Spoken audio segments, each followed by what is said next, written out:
911 emergency. What do you in the report? morning sun. 911. What's I'll your be emergency? sitting when the How can evening I help comes, you? Do you need fire or medical?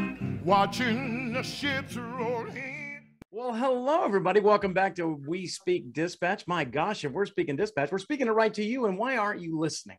Wait, you are listening? Awesome. Thanks a lot. Tell your friends about listening to us too. Hey, today we're joined by a very special guest. We'll get to that person in a second, but we have our regular staff with us. We've got Joe over there. Joe, what is going on in your part of the world? I tell you, Halloween is nearing. The weather's starting to drop finally. Last week was 95. It's about mid 60s right now. So it's more fall weather. Absolutely beautiful here today. That is great. It's fall is in the air, except where Glenna's at. Glenna, how goes it in California? Great. It's bright and sunny. The air quality isn't all that great. I think California forgot it was fall because it's currently 80, 82 degrees right now. So Yikes. we'll live with it. We'll take it. That's not pleasant. And over here in beautiful Middle Tennessee, it is absolutely gorgeous outside. It's in the, I think it's the low 70s today. And it's beautiful, sunny outside, and it's fall is in the air. Thank God we have that. So, and Halloween's coming up very close. So anyway, our special guest today joining us is from Concept Seating. And you, sir, introduce yourself, Joel. Tell everybody who you are and what you do over there. Well, I'm Joel Vento. I am the Vice President of Sales and Marketing for Concept Seating, which is a division of Lackey and Joy's. We are based here in Brookfield, Wisconsin. Where today it is about high 60s, mid 60s. No, it's a beautiful day here. It sounds like a nice place right there. And the white background looks like you're in a snowstorm, so it's great. It snows early in Wisconsin. He's either in heaven or in Wisconsin, one of the two. So. All right, Joel, hey, we had you on here today because we see you at all the conferences and things like that. We see Concept Seating everywhere. So just give us a little bit of like, what did you learn by working? You guys produce chairs, right? 24/7, 365 chairs. Correct. That's all we do. We are not a company who does anything else besides 24/7 intensive use chairs. Well, we make a bariatric chair too, but okay. All right. And what's some of the lessons you've learned by working in comm centers with comm center personnel? And we all have a lot of experience working in comm centers and hearing the complaints and the things about chairs and dear God, what about this? So just give us some of your little insight that you've picked up by working in comm centers. Well, I would think that one of the things that I hear all the time from a director standpoint is I just don't want to have to think about chairs. Yeah. You know, if no one's complaining about the chairs and the chairs aren't breaking, that's a good thing. Something's in. And so from a director standpoint, that's, you know, we hear the most. And then from the people that are using the products, we need to be more comfortable. Yeah. And so how the chairs, like, I know that when I first started like 30 years ago, the chairs were a chair. I mean, it was not like a nice chair. It was a chair. I'm almost convinced that caveman used it. So classroom setting, nice plastic chair Doug sat in. I'm not kidding you. They were so bad in Los Angeles. They were terrible, but they've changed over the years. What's some of the features that really dispatchers are bugging you guys about? We want this, so we want the cup holders and you know all that. Yeah, so cup holder, you know, the fringe things are nice. From our standpoint, we feel that the most important thing is to keep somebody supported properly where the weight is dissipating, so that they're not being constricted. A lot of I think a misconception is that people think, oh, I'm going to sit in this nice big lazy boy chair and I'm going to be comfortable for 8 hours. Right. And that's, I think, a misnomer. Yeah. You really want to be properly supported so that the blood and the oxygen can flow through your body. And if you can do that properly, you can sit for a longer period of time without becoming agitated. Because when you're driving behind this. Wow. Oh yeah, there is. Wow. If you're driving for a long period of time and you become fidgety, the reason that you become fidgety is because the blood and the oxygen is being cut off from the tissues in your body, lower extremities, and then you are trying to fidget to get air, oxygen, and blood flow back to that. Huh. So that is maintain that, you're in a better spot. That is interesting, Doug. We've been at this for about 90 minutes now today, and I'm sitting here as he was saying that. I was kind of fidgeting at my chair, and I was like, "Uh-oh, did I get a cheapo for my home office? Did I get a cheapo? Yes, you did. What's going on here? I don't know if the blood and oxygen is doing what it needs to do. I'm fidgeting here." Yeah, I'm in like a dining room chair. a dining room. And I got one of those like gamer chairs, but it's horrible. I hate it. And I'm like, it's just, I'm like, I wish we had something else. But it's one of those things you don't even think about it. You think, oh, it's a nice big chair, or it's a leather chair. And it's like, oh, that's going to be great.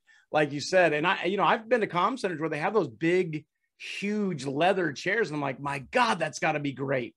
And the people are complaining about them. And I'm like, how? Yes. How would you complain about that? I would love that. It's like, Now I have a question. Question real quick.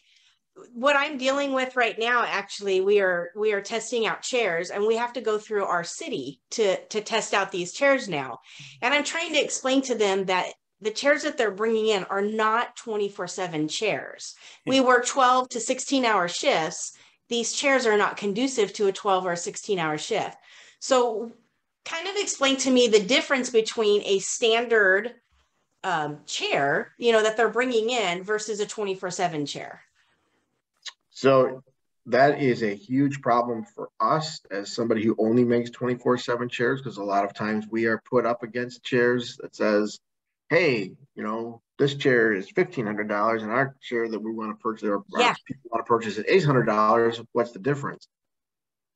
And back in the early United States government, in conjunction with the FAA and the University of Purdue, and the company that did this was actually Do More, they created a specification for 24 intensive use chairs that was accepted by the federal government. Wow. A lot of times that's accepted by other, we're seeing it's being accepted by other entities. But what we have to go through, or we put our chairs through, and what it's actually called the FNEW 269-83E, is the actual. Everybody take a note of that. Write that down, everybody. I wrote it down. But a normal office chair company only has to pass ANSI BIFMA, which is the standardization for chairs, and it's X.51. Very, very basic test. So you can basically be a $40 office chair and pass an ANSI BIFMA test. Wow. To pass something that we're doing is much more stringent. And I can give you an example of that.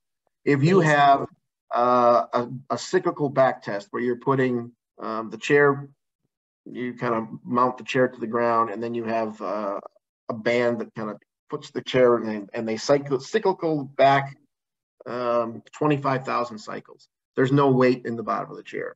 In our test, we would have to put 250 pounds, 300 pounds in that chair, and then cycle it back 250,000 times.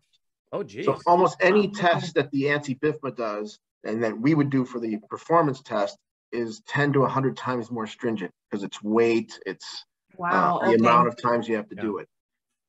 Over time, in about the mid about 2015, the United States government actually dumbed down that test, and now it's called the 384, because they didn't feel enough companies could surpass. There's an armrest test on there that they didn't think enough companies could pass, so they dumbed it down. We still test to the old standard, and we go to 35% above that standard. Wow. So proving that we are a 24/7 chair is a constant battle for us, and it's something that we have to, it's one of the biggest fights that we have on a daily basis. Yeah. I mean, I would think there's a lot of comm centers that need chairs. I mean, every comm center I ever go to, they're always talking about their chairs are terrible. And it's like, my thing is, it's like, I know for me working for the state, when I worked for California State out there, it came down to cash. I mean, how much did it cost? I mean, it was down to that. And it was like, there really was nobody taking into account like, hey, man, we're going to be using these chairs all the time. And there's no break in these chairs. They're going to just sit out there and just keep doing it. And it was just a question of cash. I mean, how do you get past that? How do you convince somebody that, hey, yes, so let's say most companies that we have compete against who are not in the 24/7 world, or even some of them that are in the 24/7 world, when it comes down to the warranty, there's quite a bit of difference. Our warranty is basically 6 years, and we cover basically everything. So if you're spending $1,500 on our chair and you're spending $700 on another chair, but you're buying 2 or 3 over the cost, or over 6 years, you're buying one every other year from the other one. The cost on the ROI on ours is actually so $1,500 versus $2,100. And we'll keep you more comfortable during that time, because we'll put up our suspension system against any foam type of chair out there. Right. What do you see for uniformity? What I mean by that is, it seems like certain dispatchers like one chair, whether it be a tall back, and then the next person that works in the same agency likes a short back. And then the next one likes the seat to be long. I'm 6'6", so I like a long seat. But then another dispatcher that's maybe shorter. Yeah, Glenna's 5'4". She wants a shorter seat. And then you get the directors of the agency making a decision. All chairs are going to match. Yeah. So is it better to have chairs matching, or is it better to have your dispatchers be comfortable? I've never really understood that all the chairs have to match exactly. Yeah. I think that if you mix and match within our grouping, you can certainly get a product for every person on your staff.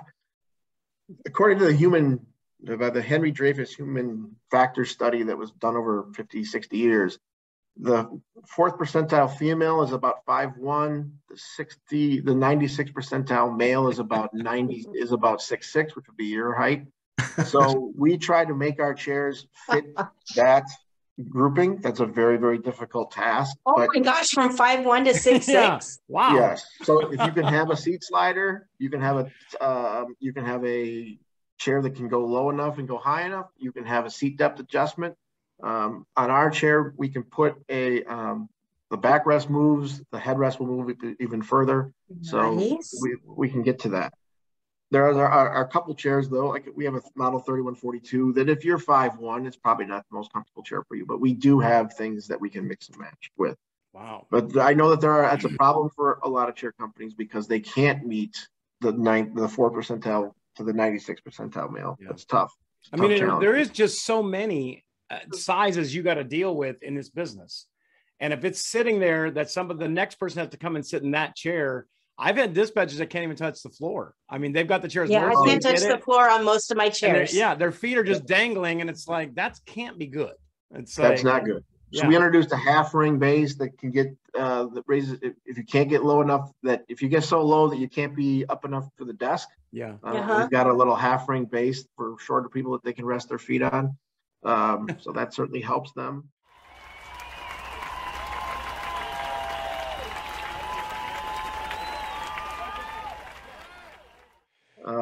Taking notes. I need a phone number.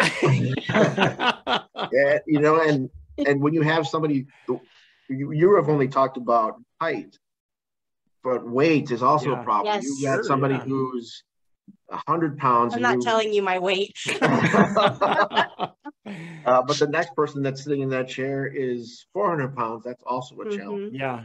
We had one time we were going to get new chairs. Well, they allegedly were going to get them, but they told us that we have to measure our employees.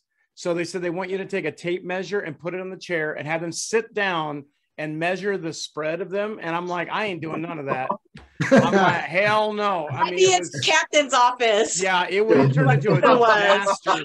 People were complaining. We stopped doing it. It was like, oh my God, this is craziness. But how do you determine? I mean, how do you figure that out? Like when you go to a comm center, do you ask them? I mean, it must be an uncomfortable thing. Like, do you have a lot of big dispatchers? Do you have a lot of short ones? Usually they're telling us that. Oh, they do. Okay. Over the years, though, that I think that I kid with my wife that if we go to a fair, I would be one of the people that could guess people's weights pretty easily.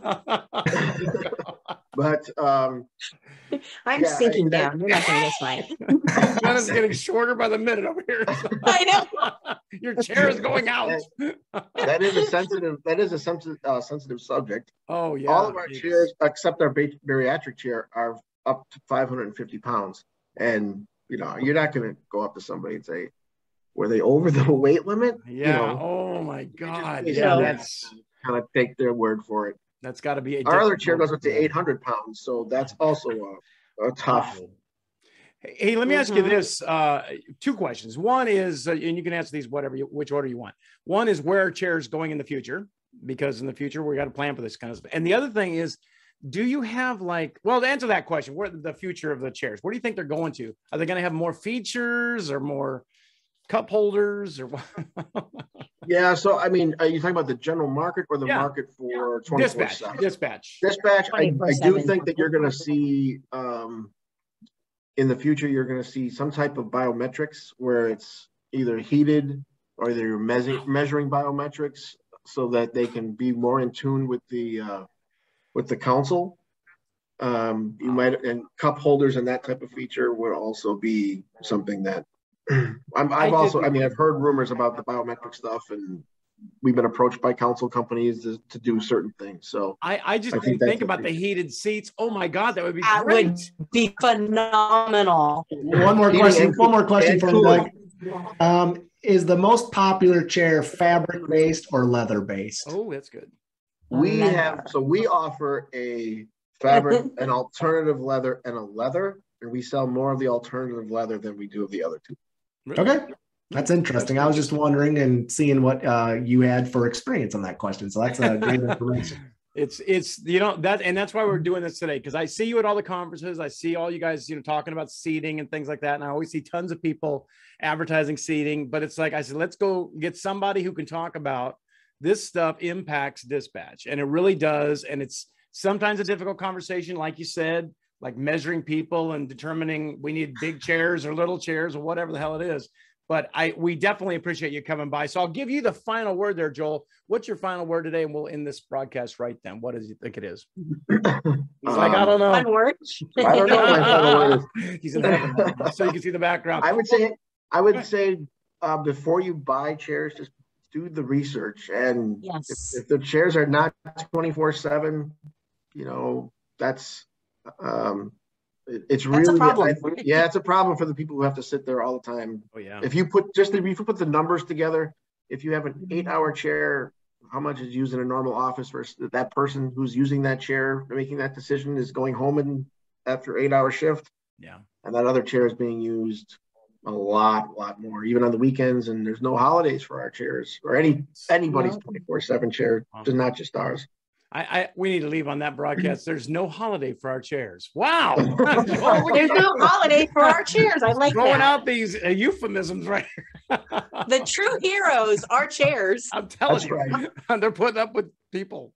That was a great final word, Joel. Yeah, Great. that was great. We definitely appreciate you coming on. Hey, Joe, It was a real pleasure. Tell us where all the people can hear all this stuff. People? Oh, man. Make sure you follow us on Facebook, Instagram, Twitter, and YouTube. You can hear us there, but you can also hear us on any podcast platform. I like to say any because there's so many of them. Yeah. But Apple Podcasts, iHeart, Spotify are probably the top 3. And make sure if you want to be a guest, to email us at wespeakdispatch@gmail.com or put a comment down on a Facebook post or send us a message, because Jill does a phenomenal job following up with all of our guests. So we hope to see you join us just like Joel did.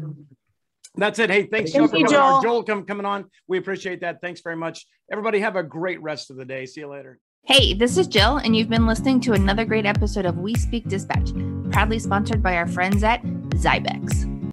Be our guest. Be our guest. Put our service to the test. Tie your napkin round your neck, Sherry, and we